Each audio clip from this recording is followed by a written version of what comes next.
And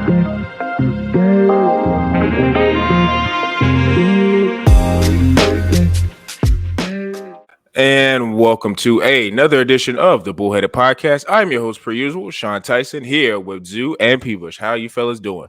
I'm doing well, man. Bears secured the dub last Thursday, man. Just making the Panthers hold that number one position in the draft for next year, man. Absolutely necessary.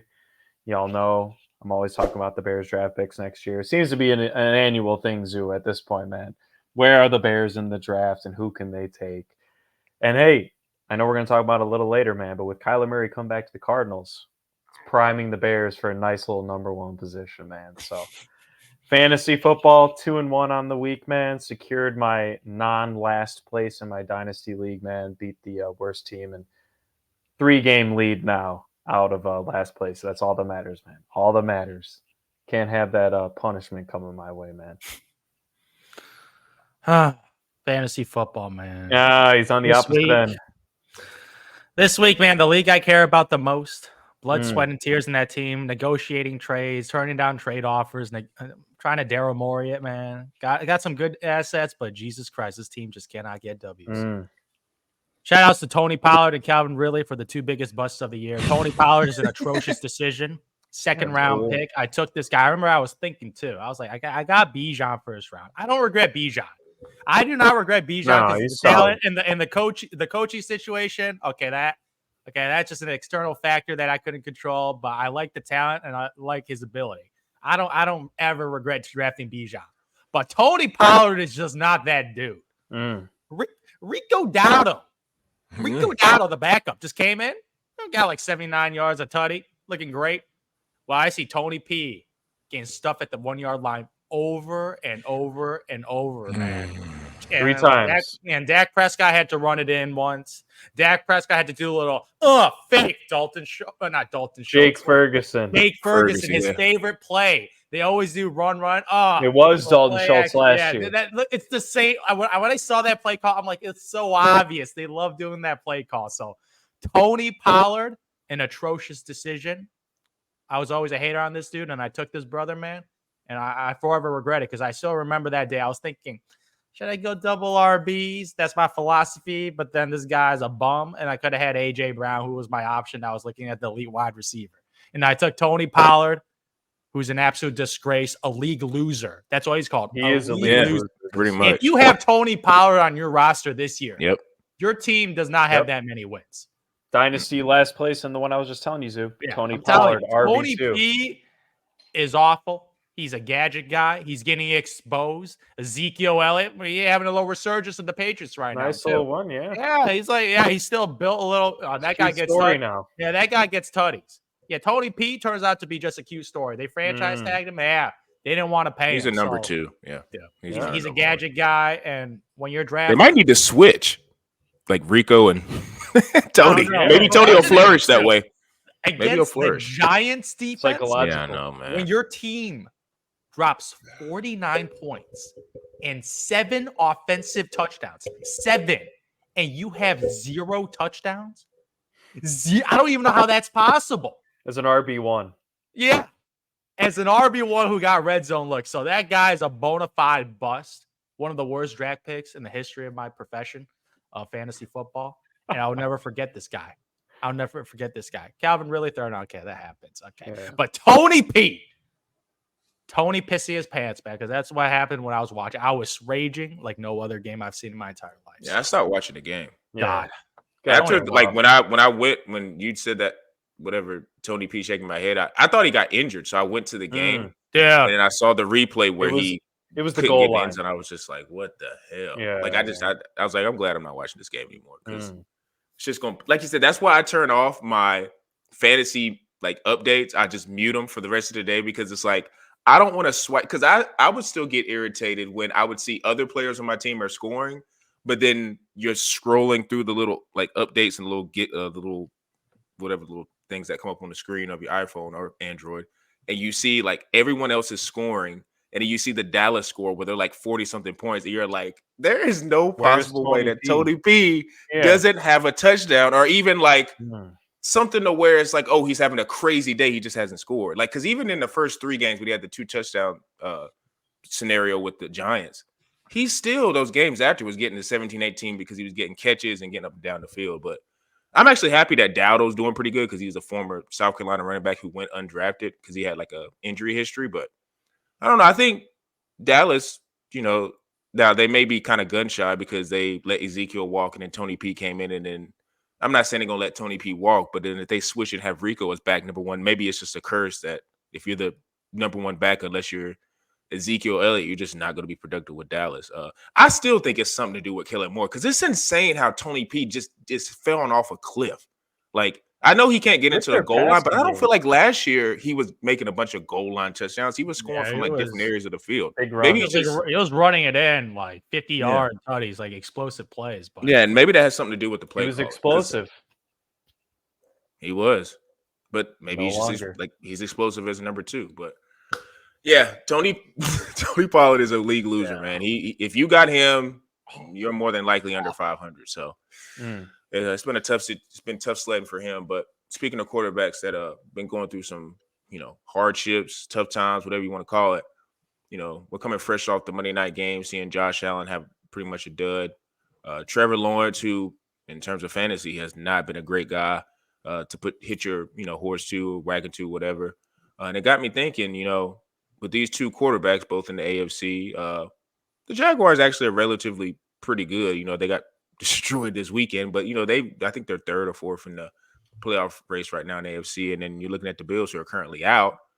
And I was just thinking to myself, man, I wonder, this is more of a for the rest of this year, and if you want to expand it out to next year and beyond, who are you more worried about? Are you more worried about Trevor Lawrence, or are you more worried about Josh Allen? And P-Bush, I'm going to let you have a first stab at this. Man, this one's tough. I mean, look, Josh Allen, 2 more extra years of experience in the league, man. If not 3, I could be wrong there. But, you're looking at his numbers this year. I mean, he's got 11 picks through, 10 games at this point, 9 if they've had a bye. 10 or 9, I mean, he's averaging over a pick a game. Had a couple fumbles as well. Obviously, sometimes can't really do too much there if your offensive line's giving up a lot of pressure. But 19 to 11 touchdown to interception ratio, man. He has not had this bad of an interception ratio since his rookie year in 2018, man, which a lot of people, similar to Jalen Hurts, doubted his abilities a lot because he was kind of a gunslinger, bigger guy, known for rushing the ball a bit more. And you're kind of wondering, where's this guy's career trajectory going? Well, he obviously took some major steps the last 3-4 years. And he comes back this year, man. I mean, you watched the game last night, Monday Night Football against the Broncos. He was the difference maker. I mean, he threw 2 picks. One of them, Gabe Davis, sure, understandably, was within the vicinity and it got picked off.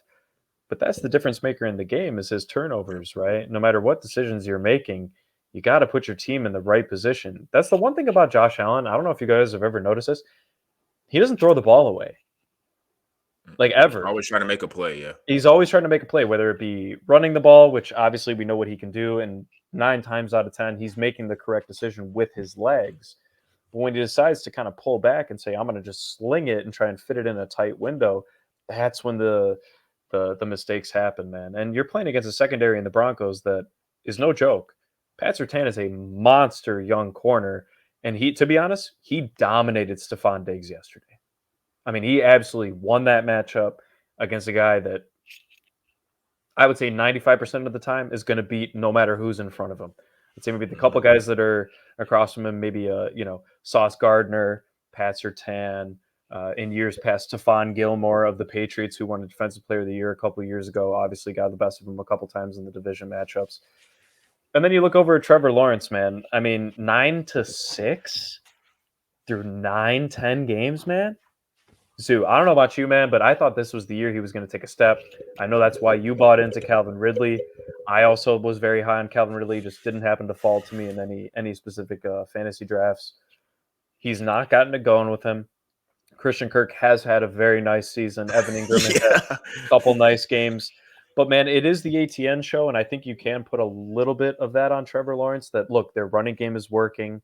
They kind of remind me a little bit of what the Bears had been in the past, that they just rely on the rush game, and their defense has kept them in a lot of games. Obviously, I'm not talking about week 10 against the 49ers in that sense. They just got absolutely manhandled, as Sean mentioned. But, man, I'm leaning a little bit more towards concern about Trevor Lawrence. I mean, Josh Allen has at least proved it in years past and has been in big games. He's mashed Patrick Mahomes. I mean, outside of Mahomes' godly 13-second drive to tie the game last year, he was going on in the playoffs, man. And so he's been there. He's done that.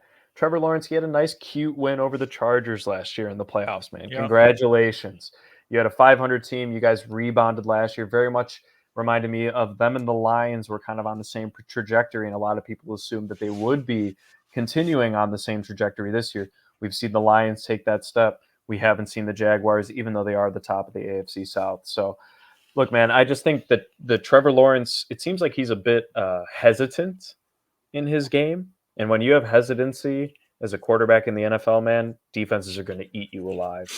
And that's not just on an interception basis, on a fumble basis, but just making you question your own decisions and forcing you to make throws that you probably shouldn't be making, whether or not they're picked off or not. So I just think Trevor Lawrence has had to deal with a little bit more this year, even though Josh Allen is already approaching his career worst in interceptions, which is 15 in a season, man, which I think was 2 years ago.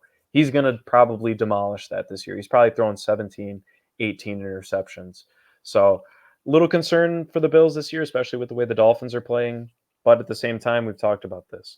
The Dolphins have gotten manhandled by good teams this year. So the division is still open, whereas I'm a little scared if I'm the Jaguars of the Houston Texans, man. I'm just a little scared, man. Just a little scared. So I'm leaning towards T-Law with the on my end a bit more hesitancy as a fantasy owner as well as a potential NFL owner were I to be in that situation.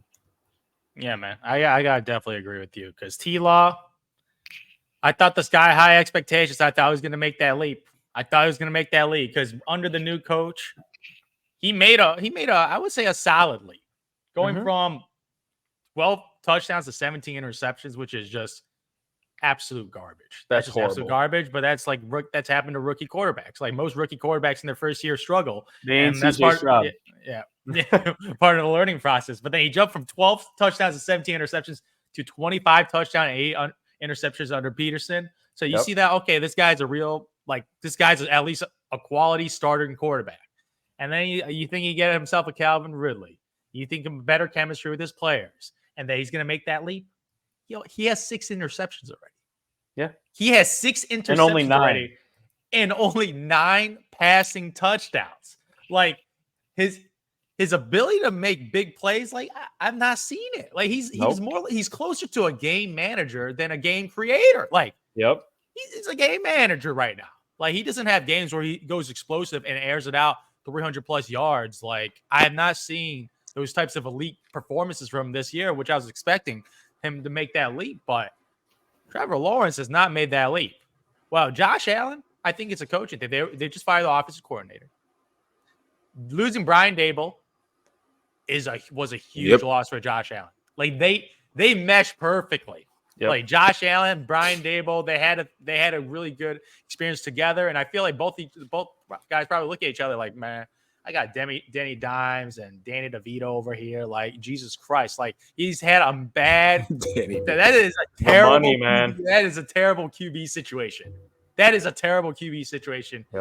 they were just perfect together. And as you said, like they went head-to-head with Mahomes, was 13 seconds away from advancing to the conference finals pretty much. And like right now, like the Buffalo Bills came in with sky-high expectations of being a Super Bowl or bust team. Like I feel like most people, Vegas definitely had them as a top 5 team right now. And you top look at 3. And you look at their record, like they're a 500 ball club. Like they're a 500 ball club. Like the Denver Broncos are half a game behind them. The Raiders are 500. Yeah, the Raiders who had to fire their coach and literally everything. Legit everyone. They had a party when those guys got fired. They have the same record. They have the same record after all the highs and lows of the Raiders. They have the same record as the Raiders. And right now, good thing like this division right now. like Miami Dolphins 6-3. I'm like, they had some bad losses. So the division, they could be getting away from them. So right now, they still got an opportunity to be a wild card team right now. But they went from being a lock to being a maybe now, which is something I never thought would happen. Because like you see Josh Allen, Stephon Diggs, like that's just an elite offense right there. And Dalton Kincaid, he's really showed as a rookie tight end that he is a legitimate target as another weapon for Josh Allen. So offensively, you wouldn't like imagine this team struggling. Because defensively, I think they've been fine. Yeah, they've been a really, really good defense. But like the offense is not as explosive as the last like couple years, and it's pretty much the same weapons. Like, I just Gabe feel like Davis has had a better year over year. Yeah, compared to last year. Yeah, compared to last year. So I'm quite surprised about the Bills, but I feel like the Bills. I've seen, like you said, the Bills have a track record. Yeah. But I don't know. I feel like there's something mental with Josh Allen. Overthinking the football game, not playing freely, trying to force things. Like I always talk about, Josh Allen doesn't play smart football. Maybe that's gotten to his head, so he's like trying to overthink things. So he's not playing football naturally. It's like sometimes you just got to play on instincts and play your game. But right now, he is struggling. Like the Gabe Davis interception. Okay, that's on Gabe Davis. He got to catch that. But the other interceptions, like, man, that was just a bad decision. So it's quite surprising. That second one, I am quite shocked of how bad of a turnover season he's having. So are you more? I'm about to say, sound like you're. Which one are you? Oh man, because I know Josh Allen got the talent and the upside that I've seen. So I'm gonna still stick with Josh because I've seen it and I've seen him perform in playoff games too. Right. Like Trevor Lawrence, I have, like you said, one Cinderella story comeback against the Chargers. Like, and he played one of the worst half of football, like that's humanly possible for a quarterback. Like I legitimately don't think he could play any worse as a quarterback in that half. So he had one atrocious half and they had a good half. So who knows where he is right now? Right. So I got to see him back in the playoffs. I got to see him back in the playoffs because they got a solid defense. They got solid weapons around him. So this definitely should be a playoff team. And their plus minus is a +6. So they're pretty, like, that's like a 500 type team. A little like one game over. Exactly. And you got the Buffalo Bills with a +78. So when they win, they blow people out. So right now, like based on record, like they're 6-3 and the Bills are 5-5. But based on overall team, like I still think the Bills are a better team than the Jacksonville Jaguars. For sure. So for sure, I'm still going with Josh Allen making the playoffs and having that upside. That I have more faith in Josh, even though it's been rough. Losing to the Broncos, like the Broncos beating Mahomes and Josh Allen back-to-back. That's what I'm telling you. NFL, man. I'm telling you, NFL, man. Like you could lose to anyone because the Denver Broncos went from getting dropped 70 points on, to having a defense that has forced multiple turnovers. On Josh Allen and Patrick Mahomes. It's incredible. You could argue this too. I mean, Texans, they lost to the worst team in the league in the Panthers. They come back and beat the Bengals. Yeah. I mean, you look at the NFL, it's just like that. But I will say, if I'm looking at this though, the Dolphins are a great team. They're great. Their defense does not scare me at all. Nope. I'm more nervous if I'm the Dolphins with the the Bills right behind me than I am. I'm more nervous. Like the Bills should be more confident overcoming the Dolphins than the nerves that the Jaguars should have about CJ Stroud and the Texans behind them.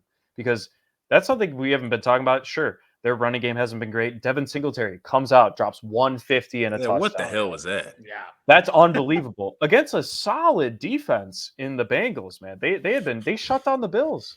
I mean, James Cook did not have a good game against them. Latavius Murray obviously did not do anything 2 weeks ago. You're looking at their passing game. We know what they can do there. That was without Nico Collins. And their defense is what people are talking about. They're not talking about their defense. The Texans' pass defense. What's his name, Sean? Stingley? Stingley, from LSU. Yeah, they drafted him over Sauce. Mm-hmm. He's been heavily effective. Heavily effective. Jamar Chase had that one big play. Other than that, wasn't doing too much, man. Wasn't doing too much in that game. Yeah, Stingley was one of the. I think coming out of high school, he was one of the highest rated corners ever. So he had the pedigree. Sauce Yep. was a late bloomer, but Stingley definitely had the pedigree. I think that's why he got drafted first. I'm just saying the Jaguars have a little bit more to be concerned about than I think the Bills are, and that's the fact that they are both flipped in the 1-2 situations in their division, and I think that says a lot. This is only because of age. I think I'm more alarmed with Allen because of Trevor.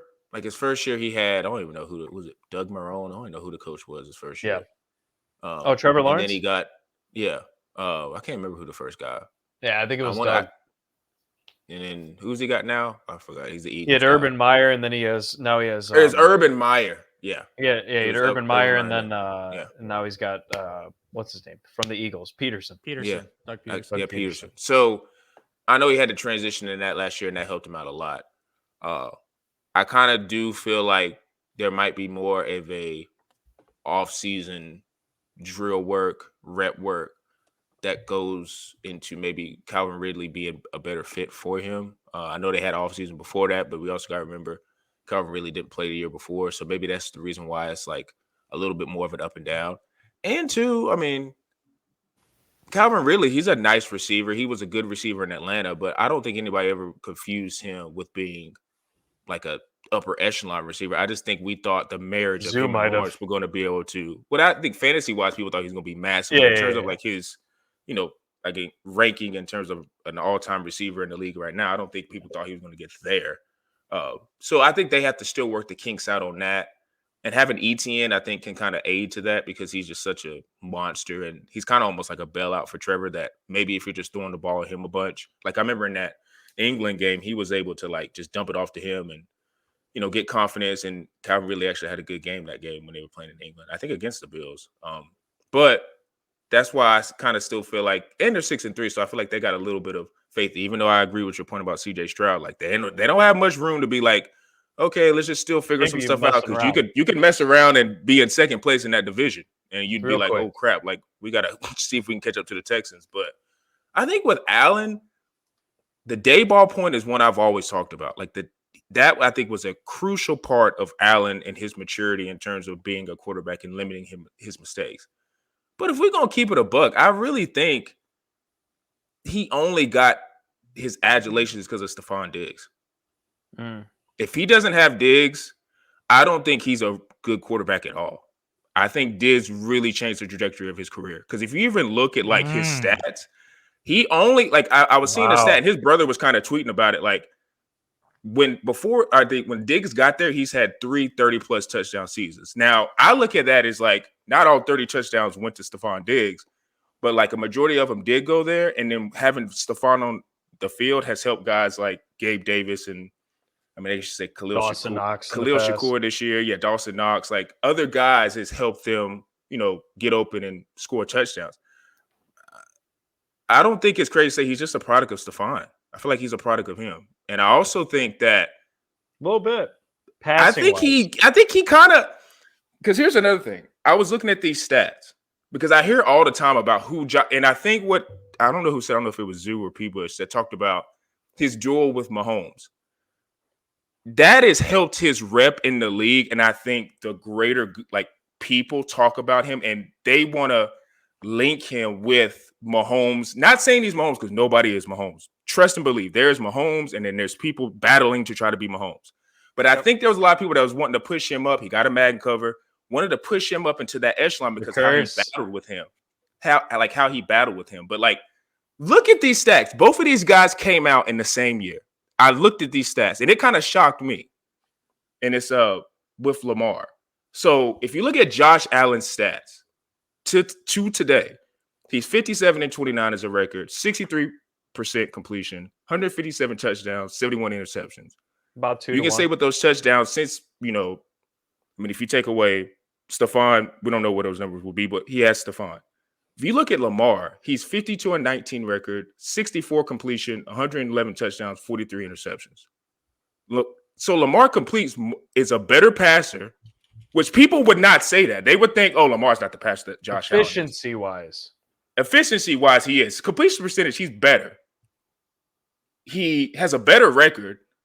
And if we really want to talk about weapons, it ain't even close. Yeah, Lamar's doing it Like with we floats. want like with Lamar this year. I know we want to keep saying like Mark Andrews is such a great tight end, but let me ask you this question again. How big is the gap between Jamar Chase and Stephon Diggs? How big of the gap do you think it is? Is it a massive gap or do you think it's a small gap in terms of just individual players? Yeah, then I put them in the same tier. Same tier. Same tier. Elite wide receiver. Mark one. Andrews and Travis Kelce, are they in the same tier? No. No. There's not even close. 1A and 1C. 1C. I will give you one guy. Just one guy. C plus. I'll give him a C plus. We'll give him a C plus. Yeah, but Laporta and Kincaid might be on his heels. They're coming, especially Laporta. Like Laporta next year, Laporta might be in that C with Mark Andrews. And this is to my point about it being a Stephon Diggs like phenomenon. Lamar has never had the weapons that Josh Allen has had. He's never had the weapons that Joe Burrow has had. But he has a better record, and he's had less interceptions. So if you even look at Josh Allen and his trajectory before he had Stephon Diggs, like we were saying, it wasn't great. It wasn't great. The only reason why he gets talked about as being this upper echelon quarterback is because of that duel with Mahomes. If he doesn't have that, he's an average quarterback. No. And if Stephon he's an average quarterback. He's not average. Dude, you cannot say he's an average quarterback if he didn't have a duel with because of the running game. Because Wait. If Stephon's not there, he's an average quarterback, guys. He's an average quarterback without Stephon Diggs. He's average. Go look at the stats. He was everybody needs an elite weapon. Everyone has weapons. But no, they don't. Lamar don't. Yeah, and you know his passing numbers? Mediocre. He has mediocre passing numbers. But I gave you overall all the stats, his whole career. They both got drafted in 2018. They both got drafted, and they both and Lamar has never had a guy like Stephon Diggs. You can't give me Odell and Zay Flowers is a rookie. You can't do it. Okay, first of all, Zay Flowers. Like if Lamar has Stephon, Lamar would be in the Super Bowl. Zay Flowers is a stud. He's a rookie. He's a rookie. You were the one to say Jamar Chase was a rookie. He was a stud. Justin Jefferson was a rookie. He was a stud. You could be a stud. Justin Jefferson is a Pantheon great. He might be a Hall of Famer. Come on now, that's not the same. He might be a Hall of Famer. No, Zay Flowers. He might be a Hall of Famer. Like Zay Flowers is not going to be a Hall of Famer, and I love Zay Flowers. He won't be a Hall of Famer. And he's 5'9". He's 5'9". So what? Antonio Brown was small. Just because he's small doesn't mean he can be a dominant receiver. Are like the top in their league. Tyreek Hill, that's it. He's maybe 5'11". He's 5'11". He's built like a running back. Okay, outside of Zay Flowers is a stud. So this is his best casted receiver. Do you agree this year? Yeah, for sure. Yeah, for him. But it ain't Stephon. It ain't Justin Jefferson. It ain't Jamar Chase. It ain't T. Higgins. That level. It ain't A.J. Brown. It's not Devontae Smith. So what are we talking about? It's not those level receivers. Exactly. And you know what? Any of those guys. So like, what are we talking about? If you look at his numbers, I mean, let me talk. If you look at his passing numbers, right? I'm only looking at passing, rushing. They're both elite rushers. You talking about yards? Yeah, passing yards. And that's passing yards. How does that matter? Are we talking touchdowns, completion percentage, or wins? 2,200 yards. Sam Howell has the most yards in the league, and his team sucks. 2,200 yards last year. You're in 2,800, 27. So his highest passing yards is 3,100. So he's more of a low volume thrower, right? Because his Greg Roman was his offensive coordinator. Is rushing. And if you look at his passing touchdowns outside of his elite MVP year, he's thrown over 25 touchdowns once outside that incredible. What about his turnovers? He struggles with fumbling this year. How do you turn the ball over? How do you turn the ball over more when you have Stephon Diggs as your receiver? I don't understand. His fumbling issue is huge, Sean. Yeah, I don't understand. How do you turn the ball over more if you have Stephon Diggs as your number one receiver? How do you do that? Poor decision making. Oh, so that means if you're a poor decision making quarterback. Let's talk about turnovers. This is a bad comparison. I don't know. I'm trying to figure this out. All right, go ahead. Let's talk about turnovers, right? Josh Allen, his career, he has 33 fumbles, and let's go 33 fumbles, and then you got Lamar Jackson. He has 36 fumbles. So both of them have a turnover. How many INTs does Lamar have? What? How many INTs does he have? 43. How many does Josh Allen have? Josh Allen has 71. He's a higher volume passer. He throws more. You got to look at the touchdown to interception ratio. But he's throwing more passes because he has a alpha number one in Stephon. So I'm saying, how do you keep turning the ball over more when you have a better receiver and a better cast of receivers? I don't get it. Sean, I'm going to go back to my argument that I've had for years. I don't get it. Yeah. Do the Bills run the ball? Let me ask you a question. Who is Lamar's running back? No. Dude, he's had who? Gus Edwards. We were just making fun of him before the podcast. Keith Mitchell, we'll see. J.K. Dobbins. J.K. Dobbins has torn his leg every year. Like, what are we talking about? Like, listen, I agree. Now, the other guys like Joe Burrow, Jalen Hurts, they've had better running backs. Like Joe Mixon, the DeAndre Swift, like those guys, they've had better running backs. I will agree with that. They've had more. Like even Trevor Lawrence has an elite running back. So if you want to make the argument about an elite running back, yes. But even with Trevor Lawrence, like I don't think Calvin Ridley is near Stephon, and I think Christian Kirk fantasy wise is more elite than Calvin Ridley. But my whole point about Josh Allen and what I've been beating the drum on is I don't care what nobody is talking about. I think he is average if Stephon is not there. He's not good. He wasn't good before. Based on his physicality, I don't know what he's going to do when he leaves. It goes to Dallas. And his arm strength makes him not average. He's not average. I'm not talking about skill set. I'm not saying skill set. That's not what I said. I didn't say skill set. I said average as a player. You can have elite skill set and be average as a player. I'm talking about skill set. I'm talking about everything. He cannot say he's the 16th quarterback in the NFL. I didn't say he was 16. Now you put numbers on what I said. I didn't say that. That is the definition. I don't think he's a 16th rate quarterback, but like, who would you rather have, C.J. Stroud or Josh Allen? C.J. Stroud. Definition of average. 16. Answer that question. Who would you rather have, C.J. Stroud or Josh Allen? Yes. C.J. Stroud. And going forward. I'm taking Josh Allen. I'm saying. So where do you rank C.J. Stroud in the? He's playing like an elite quarterback right now. He's top 10 right now. Top 10. So he solidified top 10. So my point is, you take Stephon out of the Bills, he's 11 to 12 range. I think if you switch, I'll put it this way: if you took Stephon out of Buffalo, put him where Lamar is, and put Zay Flowers where Buffalo is, Buffalo ain't doing nothing. They're not making the playoffs, and Josh Allen ain't having the same stats. And guess what? And that's what I'm saying.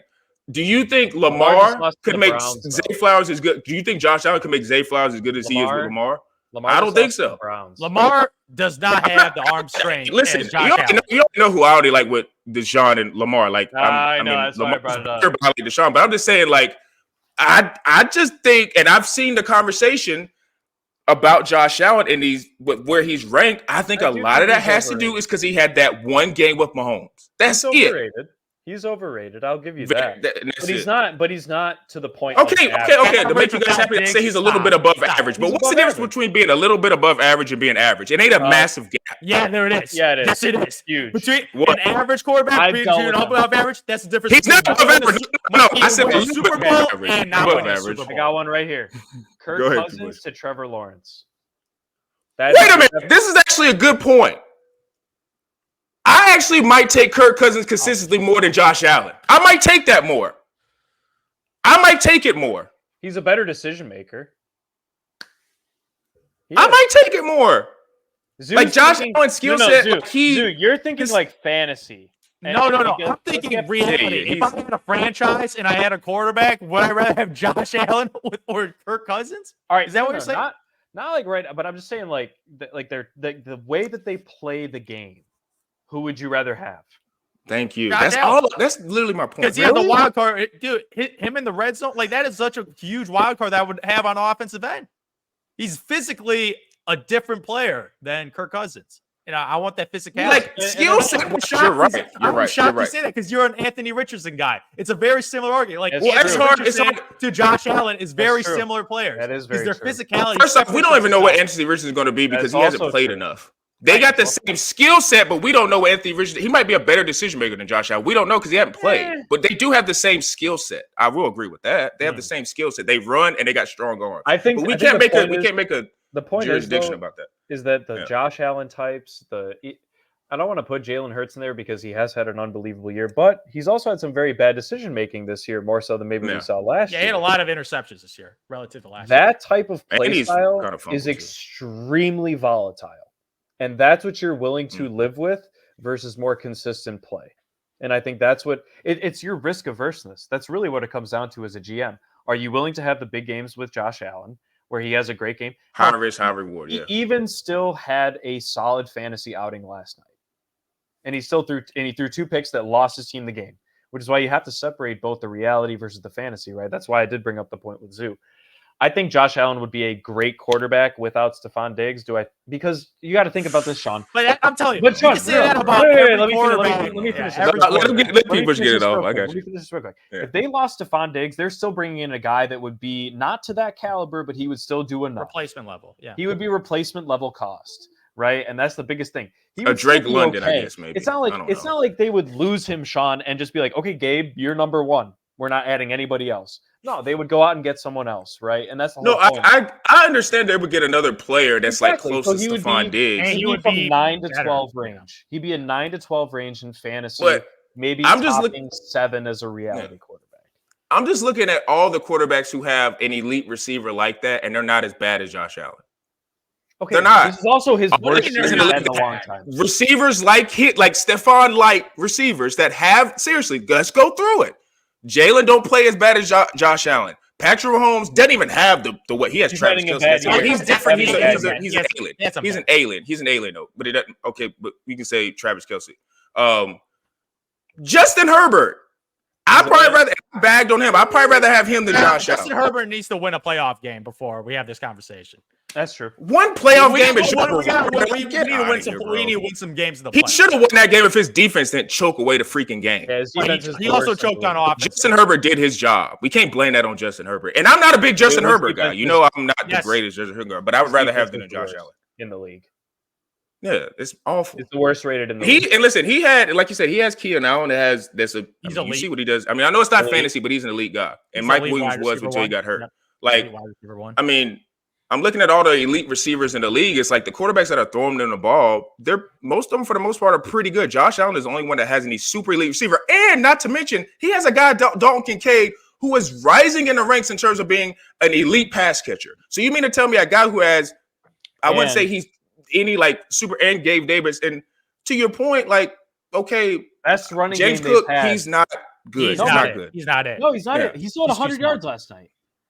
100 yards. Well, I think that probably had more to do with the defense because Denver's defense is so bad. But I get what you point. James Cook is good. He's decent. He's decent. He's I don't decent. think I don't think he's great. He's not his brother. Small little running back. He's the small. But you know what that's saying? It's the best Better running than back Tony they've Pollard. had in his career. Yeah, it's pretty bad. Yeah. It's pretty Yeah. bad.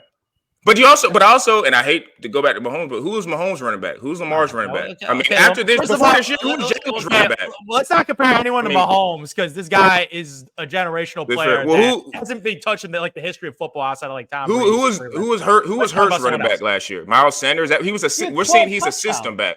He's a system running back. What is he doing in Carolina? He's a system back. Yeah, but that offensive line, man, everybody looks good behind that offensive line. I won't say that is Jalen's Jalen's line. I can't argue the offensive line. The offensive line is insane. These It's insane. two elite wide receivers and an offensive line that is immaculate. Like it is. I mean, Joe Burrow. Joe Burrow's been the most impressive with the least amount. T. Higgins was not, you gotta love T. Higgins. I'm not a big T. Higgins fan. Him as a two. But this year, T. Higgins has sucked. But last year, we were talking about T. Higgins being a receiver one. Joe Burrow has actually, you could almost say, probably has the most. I'm not talking about that. Mixon is getting older. T. Higgins was not drafted as that level. Jamar Chase, everybody knew about Jamar Chase. He's never had a tight end. Joe Mixon, like I said, is on the downside of his career. He is one of the worst. Still better than whatever Josh Allen had in his entire career. Of course. Joe Mixon has been a very good running back for a lot of years. You're right. Absolutely. But at the same time, he's coming off a major injury to begin his career, and he's come back from that and been at an elite level now multiple times. He's actually been the one, unlike Josh Allen, to beat Mahomes multiple times. Yeah. I don't know what. I'd take Joe Burrow over Josh Allen. Obviously, but Joe Burrow is elite. You're only talking about elite guys. But my point is, you putting Josh Allen like 9, 10, or 11. I'm like, nah, he's still in that upper echelon. You flip the script, Zoo. I still take Joe Burrow over Josh Allen, even if you switch them on their own. Joe Burrow would have Stephon Diggs like in freaking Pantheon. Like he would have Stephon Diggs. Hill, Cooper Kupp. Oh my God. Yeah. Josh Allen, I'm telling you, like, it's a combination of Dayball not being there, and like you guys can go. The stats are there. Go look up. Like he's had 3 seasons with Stephon Diggs of 30+ touchdowns. Before that, he was only getting 20 touchdowns, and before that, maybe had like 12 his first year. Okay, his numbers are not everyone good knows. Like rookie year, I don't. The rookie years, I give rookie year quarterbacks a wash. Of course. Let's start with the second. Go to the next year.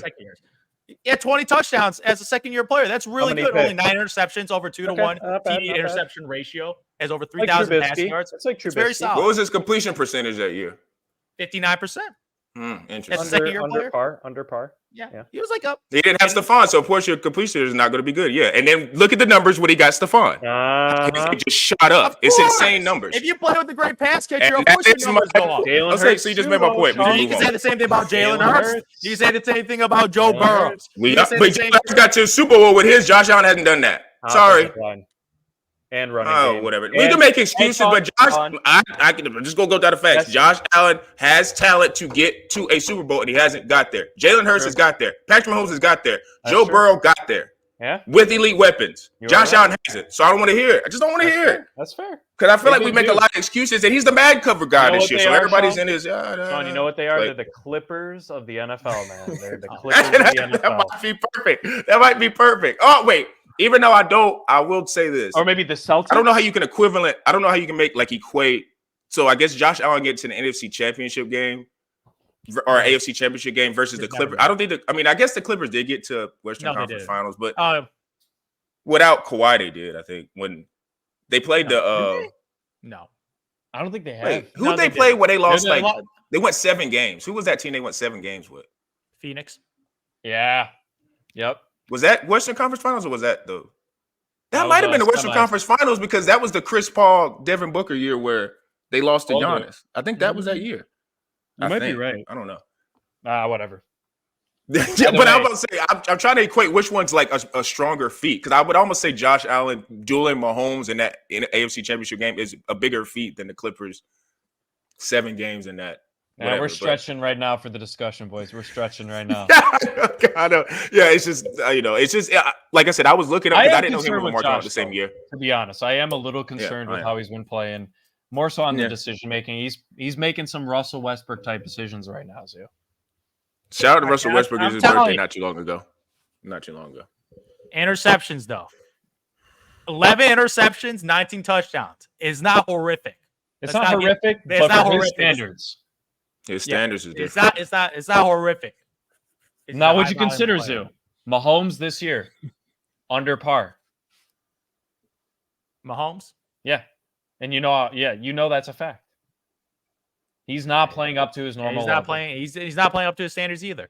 And I would actually give him shit for that. Because he's worthy. I would agree. He's not playing to Mahomes' standard, but his standard is so insane. Exactly. But you could argue that Josh Allen has as well.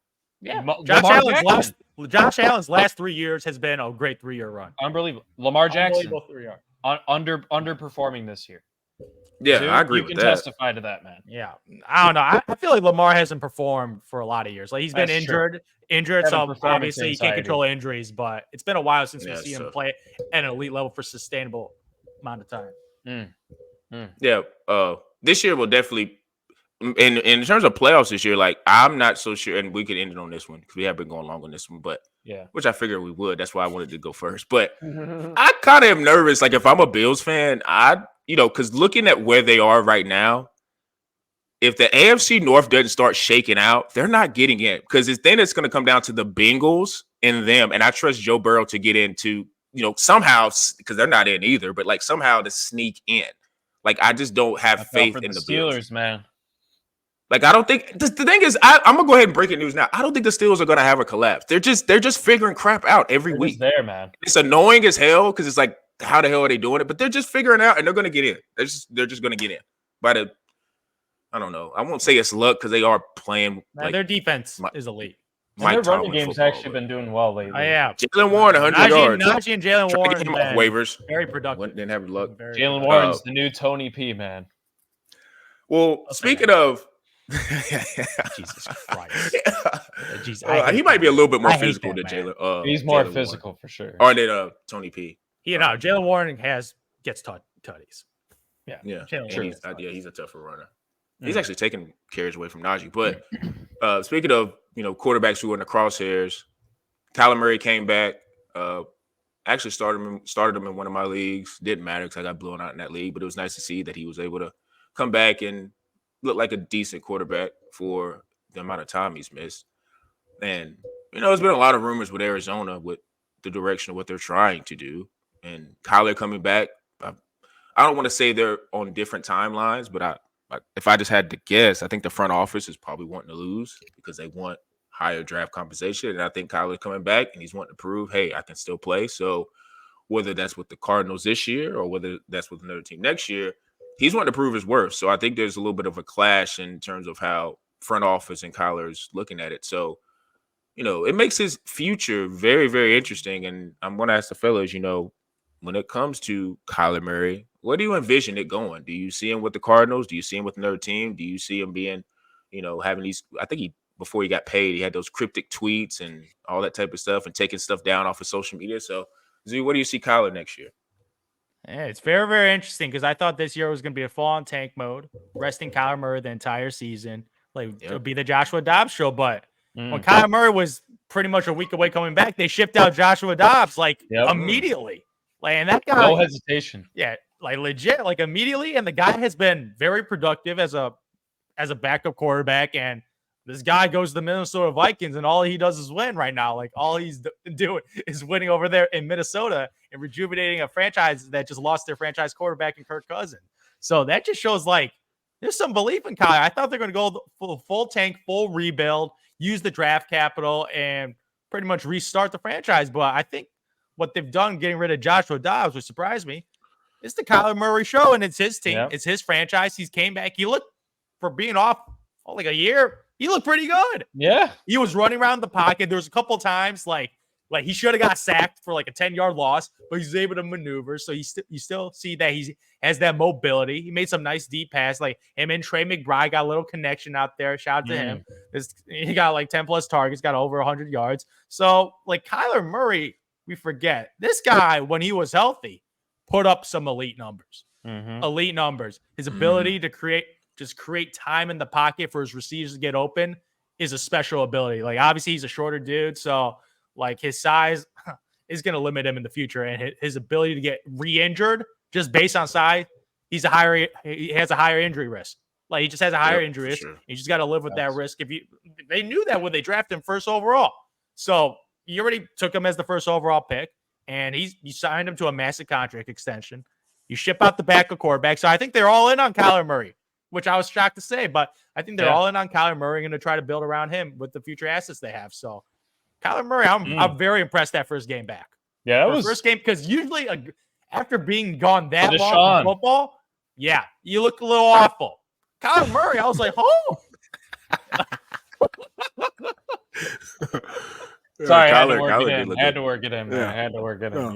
Needles. He still looks like himself. With his legs. It's always his legs, man. I mean, he had that rushing touchdown, 33 yards on 6 carries, quote unquote, for a quarterback.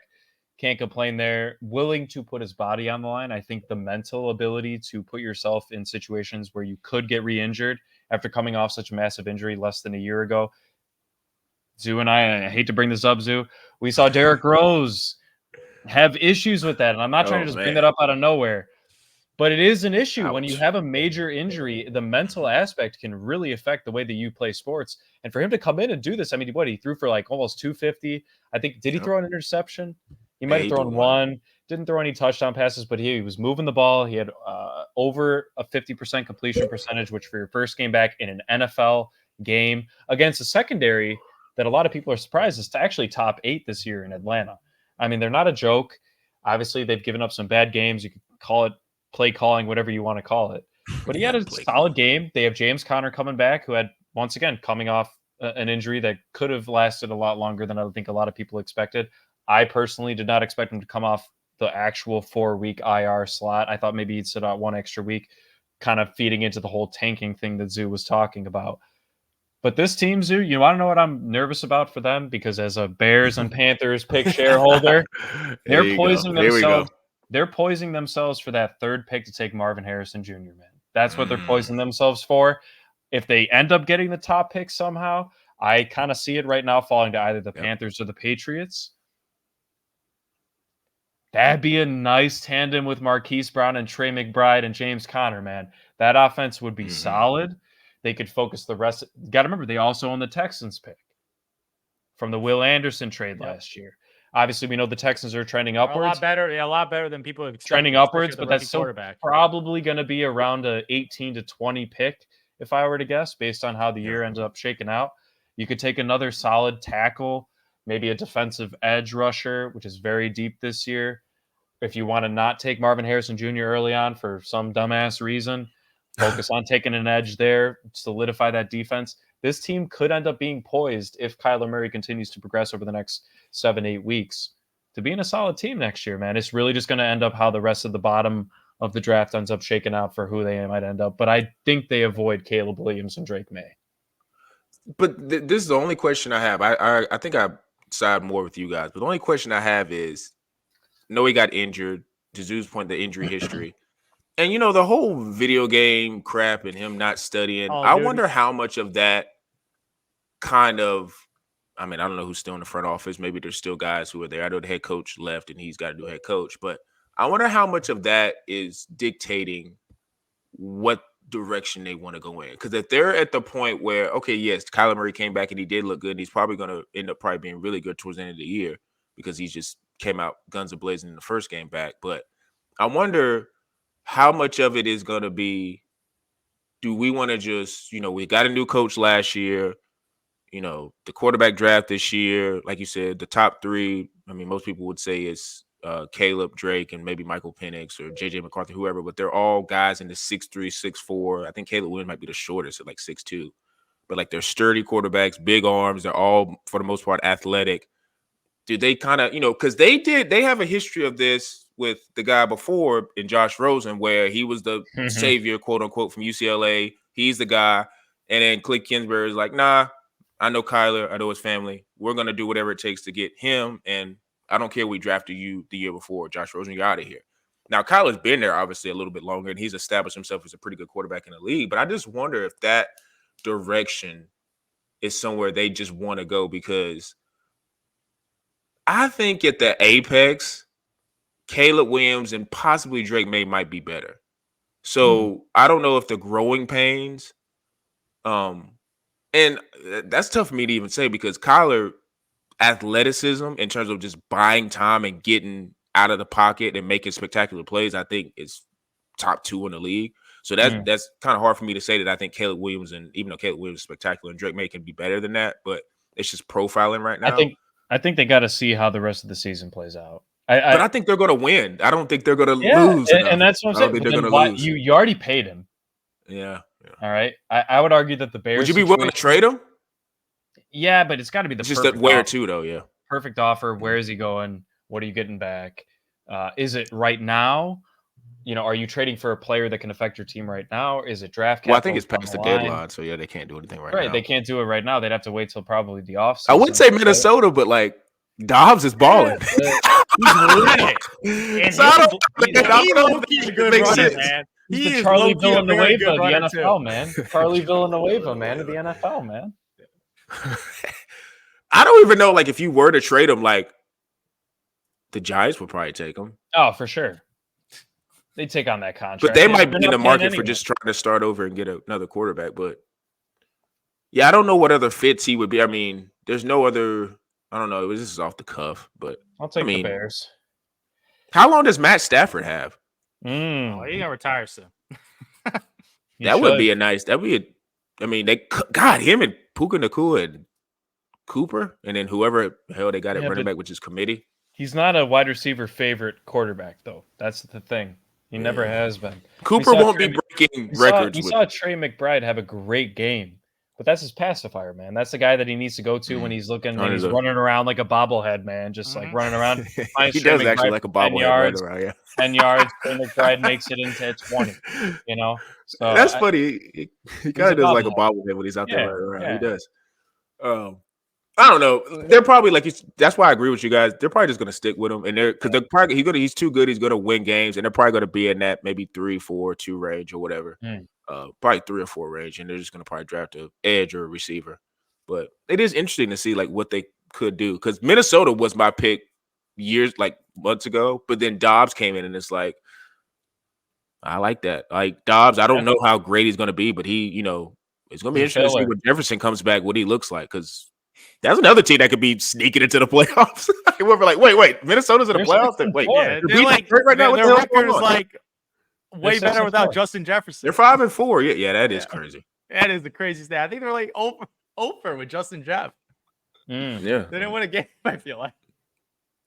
because remember, people were talking like he may not come back. But Yeah. it looks like he is now because now they're looking like they may make a run to the playoffs because they're on a 5-game winning streak. Yep. Without they're Justin 6-4. Jefferson. They're actually in the playoffs. Holy cow! I didn't even know that. Yeah, they are. Yep. They're 7. Wow. Mm-hmm. I don't know, man.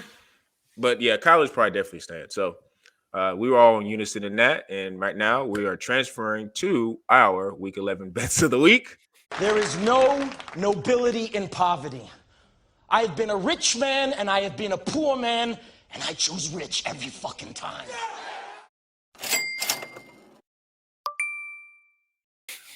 Starting off, I will say third quarter, like 10 minutes left. I was like, it's not happening. I was like, it's not happening. Bet's not happening. Money line pick down the drain. I actually didn't get rattled with that first pick 6 at the beginning because I just like that was such a fluke play. But then it's like in the third quarter, I was just like, man, this ain't happening. But the moment I got hope was the Lamar tip pass. I think it was Newsom, whoever caught it, ran the end zone. And even when Justin Hopkins missed the extra point, I was like, their defense is so amped up. They're going to get Lamar to stop. They're going to get a stop, and it's going to determine Deshaun getting down there. And he just went. Defense makes the difference. As he whispers, he just went 14 for 14 and got the game-winning field goal set up. So saved me, got the 5-2, got me the 5-2, which was nice. So you guys are going to see later. You're going to see later. I'm a little bit more outrageous with my money line picks because the record's good right now. But we'll see. But P-Push, that's tough. Can you bet?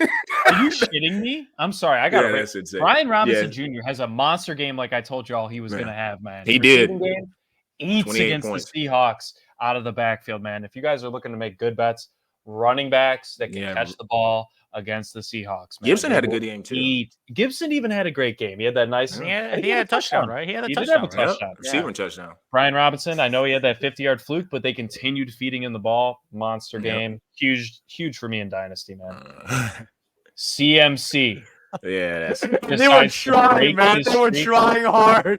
They were. That's the crazy him part. The ball 3 times in the last possession when they were blowing out the Jaguars and he couldn't get it in. That's such bad karma, though.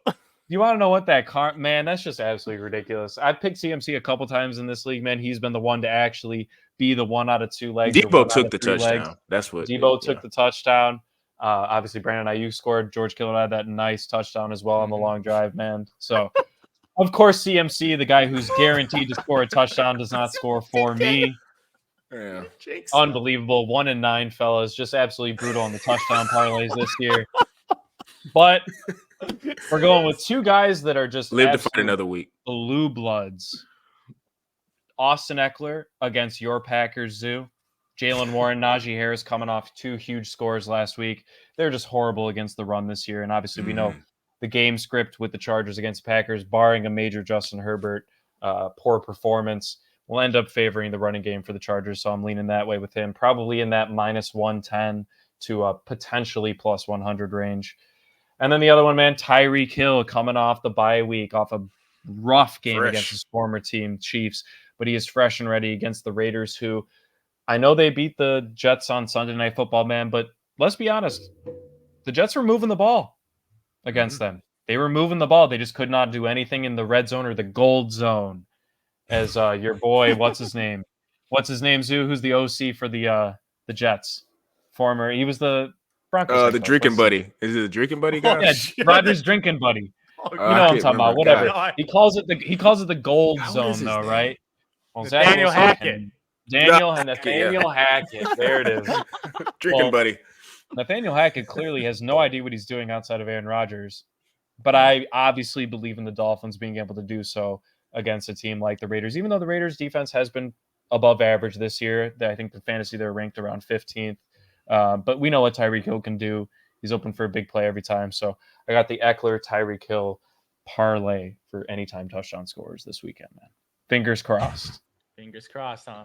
Fingers crossed, man. I do like the Chargers this week. I do got a hint like that. I do like the Chargers this week. But I got to recap last week, man. What did I say about the Green Bay Packers, man? Booty Chiefs, man.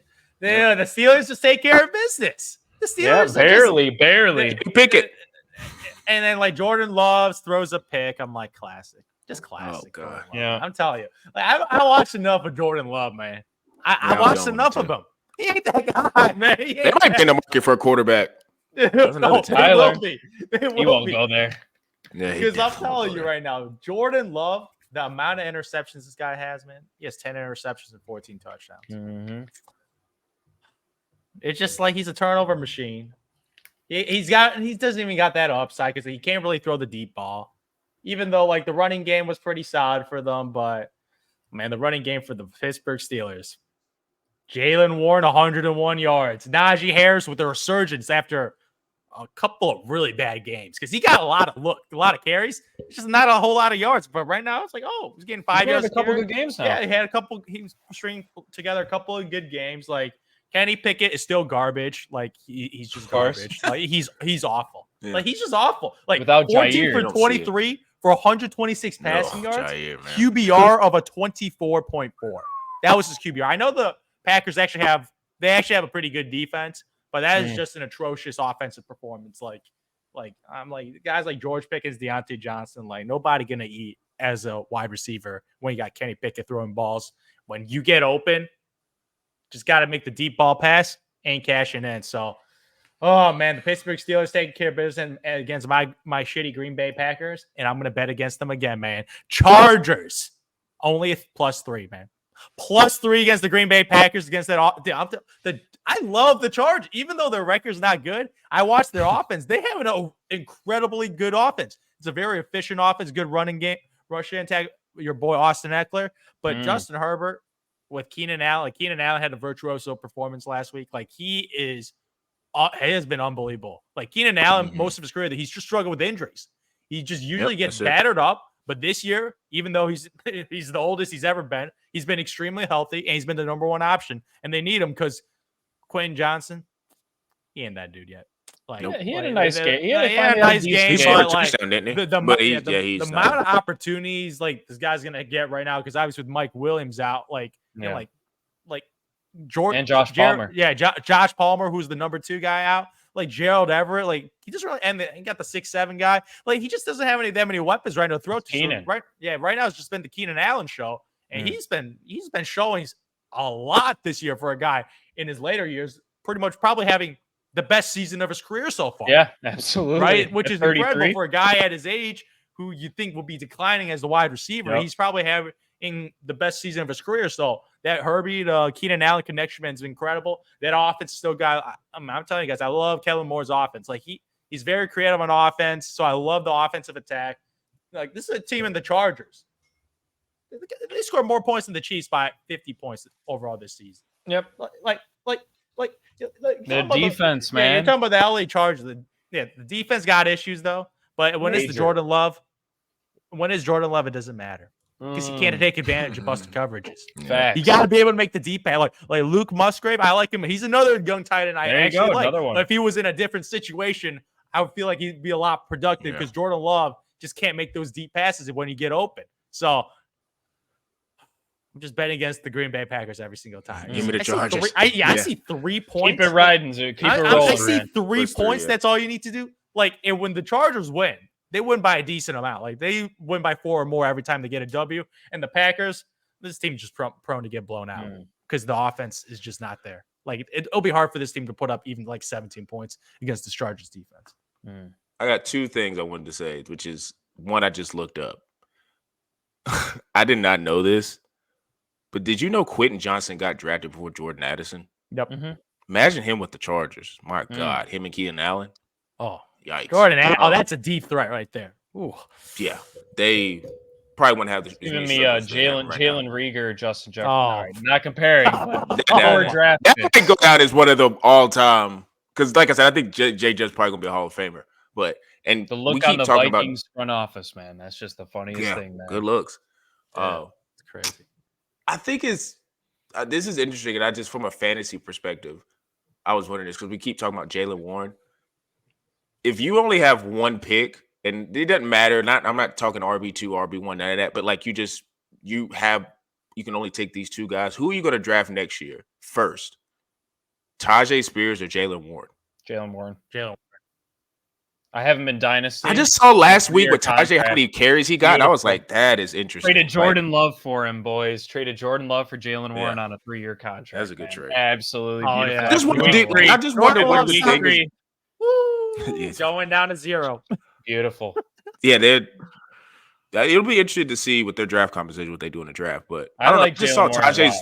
I like him more too, but I just saw Tajay getting so many carries and like I wonder what they're gonna do with Derek next year because it's like I don't know what his contract situation is, but he's getting very old. Tajay, I don't know. You want to know what it is though? I think I know the Titans love to run the ball and all that, but their offensive line has started to go downhill a little bit. I just think the pace. Taylor Lewan, ever since he left, man, it's over. Yeah, Taylor Lewan, Nate Davis to the Bears. I mean, that was a big loss too, and I just think the Steelers always put a huge importance on building their offensive line as an organization, and I think having your org behind that is just crucial. And we've seen how it's benefited him. I mean, he's getting like 8 yards a carry when he's running the ball. I mean, that's pretty damn good, man. Even when you're only getting 10 carries a game, that's just ridiculous.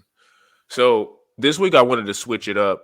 I'm only going to pick one of these games as like my true money line pick, but there's 3 of them that I just found interesting. And I guess I'm trying to decide on which one that I want to pick, but it's going to be between these two.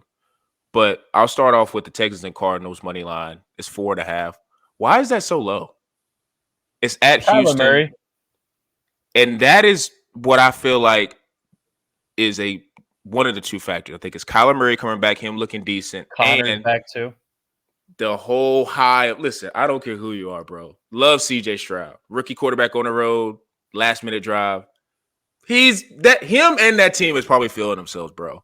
And then they're now looking at the Cardinals, who are like Murray, Schmaler Murray. Who gives it? 0-5 on the road. 2-8. Like CJ Stroud probably will ball, but I just don't know how locked in they'll be. And I do think Kyler Murray, him being more of a veteran quarterback, I don't care who you are. A lot of these quarterbacks look at the young guys that come in. I'm sure Joe Burrow dealt with this. It's like, who the hell is this dude? Like, okay, you're having a good first year. Guess what? They haven't watched any game tape on you, bro. That's how they're thinking. And I think Kyler Murray is going to be motivated. I wouldn't be shocked if they won that game. I think that would be a good, and I think it's anywhere between 160, 170. James Carter, like you said, come back. Marquise Brown is good. Trey McBride's a hell of a tight end. He's a hell of a tight end. Got him and Laporta on the team, man. I'm trying to trade Laporta right now. Wish I would have picked him up. He's solid. So that's another one. And AFC North, we've been talking about it. Bengals and Ravens. Gotta have it week for the Bengals. They got to have it. This is a must win. That one they dropped last week was a heartbreaker. And, I mean, some would say, well, you're going to get CJ Stroud. Still, you're at home. You're Joe Burrow. You need to win that one. They're 0-2 in the division. They dropped to 0-3. They're not winning the division. It's over. No. And their playoff hopes are slipping. It's not over yet, but their playoff hopes are slipping because if the Browns and Steelers win this week, for sure, that's 2 games. Browns. I forgot that's another one. The Browns and Steelers play this weekend. I think that's for first place. I'm pretty sure. I'm not. If the Ravens lose, I think the winner of that Browns Steelers game would have first place. Okay. Because the Ravens have not had their bye yet. Yeah. Okay. So they'd be right, Zoo. They'd be 7-4 versus 7-3 potentially, right? Yeah. So for the Bengals, they got to have that game. It's pretty much.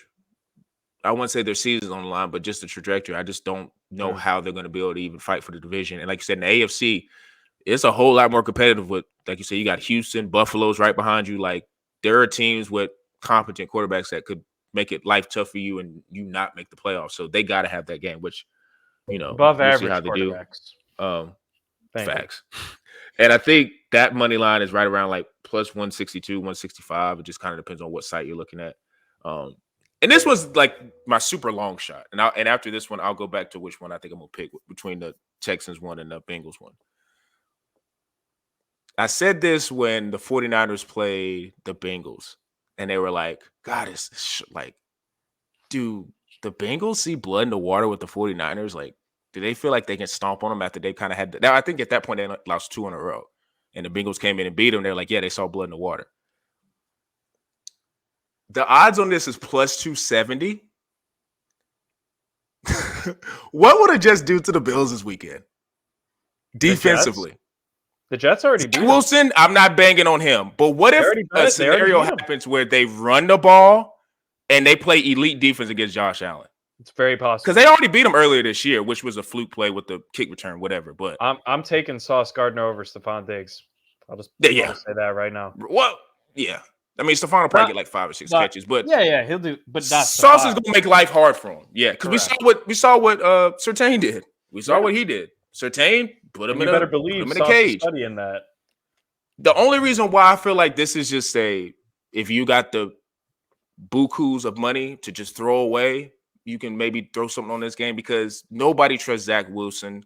And I know the Bills defense is bad, but I mean they can maybe muster up enough to maybe contain Breece Hall. But man, if they get in a situation where it's the third or fourth quarter and one team's up by 3, the other team's up by 4 or 5, whatever, it could you could start seeing the pressure mount because now you already fired your offensive coordinator. I don't know who the replacement is, but you fired him. Dayball's feeling a little bit of pressure, even though I feel like his seat is safe. He's not going to get fired this year. But I think there's a lot of pressure going around. Like you said, it doesn't help Trayvon, who is Stephon's brother, tweeting a bunch of madness about how, man, 14 need to get up out of there. Like he's kind of, and that's all him just trying to get him to Dallas. I get it. But like, I think there's a lot of pressure on the Bills because they're also 5-5. And, you know, with the Jets, I know they're hoping for a Christmas miracle with Aaron Rodgers, but I mean, they are who they are. They have a great defense and their offense is not great. So I don't know. Playoffs is probably a long shot, but I don't know. Combination of the Jets getting that game, Josh Allen not looking the best. You're going against one of the better defenses, pass rush.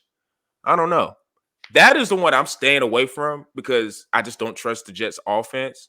And going back to the Texans one and the Bengals, I'm probably leaning more towards, God, I kind of want to say the Bengals one because I know they got to have that game. So I feel like Joe Burrow will show up and win that one. So it's a little bit easier money. But I think I'm going to go with the Texans and Cardinals because CJ Stroud has been amazing and he's probably going to go off again. But I think Kyler's going to be so motivated being like, dude, I know you're the new kid on the block, but like, come on, dog. Like, I was the number 1 pick overall. Like, you're playing like the number 1 pick, but I was the number 1 pick.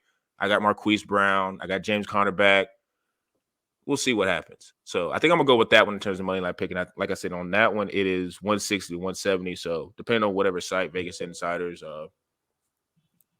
FanDuel, whoever, DraftKings, you can pick that one. But wouldn't be surprised if the Bengals totally destroy the Ravens. Because also, too, I think it pisses Joe Burrow off that Lamar keeps beating him. Yeah, of course. And I think Joe Burrow's like, I need this.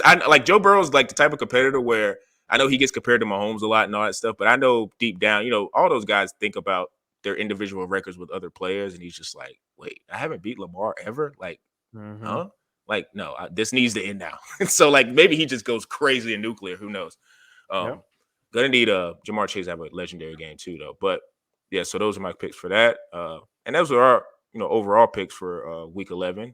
Like I said, the football season is flying by. Make sure you guys are tuning into that. On Bullheaded_pod, NBA season is in full swing. Like I said, in-season tournament. Outside of the courts, it's kind of cool just to see players are taking it serious. So I think that was Adam Silver's, goal. But we'll see. It's monetary value at the end, so that's probably the reason why they're playing a little hard. But outside of that, there's a lot of players in the league that are going off. A lot of young players that are playing outside of their mind. Like, I really like shout out Tyrese Maxey. Dude, yep. Harden was the best. Real quick, Harden leaving was the best thing for Maxey ever. Maxey has turned into the guy who they thought Harden was going to be. And he's the. This is why. This is for a later pod, but this is why if Levine goes there, oh my God, I can't wait till we start talking about that. If Levine goes there, oh my God, I might have to rethink the whole East. I really might have to rethink it, bro. Because God, Maxey, like I said, him and Embiid, and that team as a whole is just they're playing. Nick Nurse, like you said, I'm telling you, Nick Nurse. You were right. There's a difference between an elite head coach and Nick Nurse and an average head coach and Doc Rivers. There's a reason why. No, all right. Because they got the same players. They got the same players, basically. Above average coach. Come on, he's the champion. I'm tired of him milking that freaking Celtics Oh, fan. I'm wait. sick of it. Tom Yeah, Thibodeau I'm sick of it, bro. defense and I'm Rajon so sick of Rondo that play crap. calling. Yeah, those Exactly. are the God real almighty. coaches. Yeah, he was the head coach. Rondo was the head coach. Yeah, red coach. But like I said, TikTok, Bullheaded864, YouTube, Quantron knows. All this NBA, NFL content is going to be flooding your feed, so make sure you tune into that. Spotify, Google Podcasts, Apple Podcasts is where you can listen to us as well. And for me, Zoo, and P. Bush, we are out.